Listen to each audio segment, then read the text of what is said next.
द्वारा किया गया काम कार्य गारंटी होते हैं। होता बिल्कुल है। दानिश कुरैशी जी, एक तरफ बीजेपी है, वहां नेता भी है, नीति भी और नीयत भी दिख रही है, विपक्ष के पास क्या है?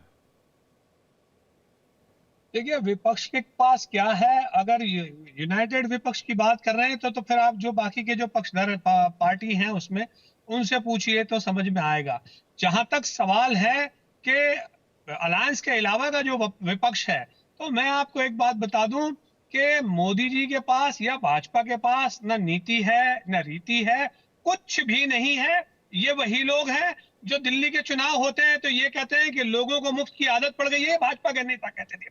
और अब जब मध्य प्रदेश के अंदर में सत्ता मिली है तो वो ये कह रहे हैं कि भाई मोदी जी की गारंटी है बहना के नाम पे, बहनों के नाम पर और तमाम चीजों के नाम पर। तो इस तरह से हर बार वो अपनी दोहरी बातें करते रहे हैं। और जिस तरीके की जुमलेबाजी, दरअसल जो जुमलेबाजी चल रही है उसको लोगों को एहसास दिलाने का काम जो बड़े तौर पर विपक्ष को करना चाहिए था वो कहीं ना कहीं फेल है। आप देखिए, ये वही लोग, ये वही पॉलिटिकल पार्टी है जिसने लोगों को ये भरोसा दिलाया था कि भाई 15 लाख रुपए आपके खाते में आ जाएंगे, तो क्या आ गए? नहीं आए। नोटबंदी के मामले में उन्होंने क्या कहा था कि भाई नोटबंदी से इसकी कमर टूट जाएगी, ये हो जाएगा।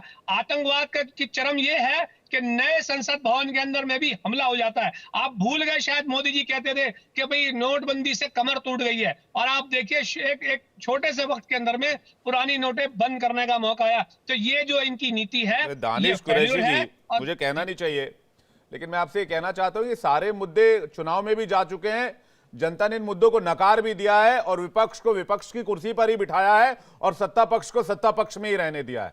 तो ये बातें तो पुरानी हो गई। मैं कह रहा हूं नया क्या है? मोदी तो कह रहे हैं मोदी के काम की गारंटी उनके पास नया है, 400 प्लस का एजेंडा नया है, आगे फिर से 24 में सरकार रिपीट करने का एजेंडा नया है। आप ये जो बात कर रहे हैं मुझे लगता है 2019 के पहले की राजनीति के मुद्दों की बात कर रहे हैं। दानिश कुरैशी जी, मैं आपको जवाब दूं। देखिए, सबसे पहले तो इनका एजेंडा 400 का नहीं है, इनका एजेंडा 420 वाला एजेंडा है, ये समझ लीजिए आप। दूसरे नंबर की बात कि क्या आप ये कह रहे हैं कि देश की जो आवाम है वो ये भूल गई कि राजस्थान के अंदर में आप 450 रुपए का सिलेंडर देंगे और गुजरात में 1100 रुपए का सिलेंडर देंगे? देखिए, लोगों की परेशानी है, लेकिन जिस तरीके का पोलराइजेशन भारतीय जनता पार्टी और उसकी भगिनी संस्थाओं ने पूरे देश में, पूरे प्रदेश में मचा रखा है, वो बड़ा मामला है। और उसी के ऊपर सुन लीजिए मुझे लगता है कि विपक्ष को हमलावर होने की जरूरत है।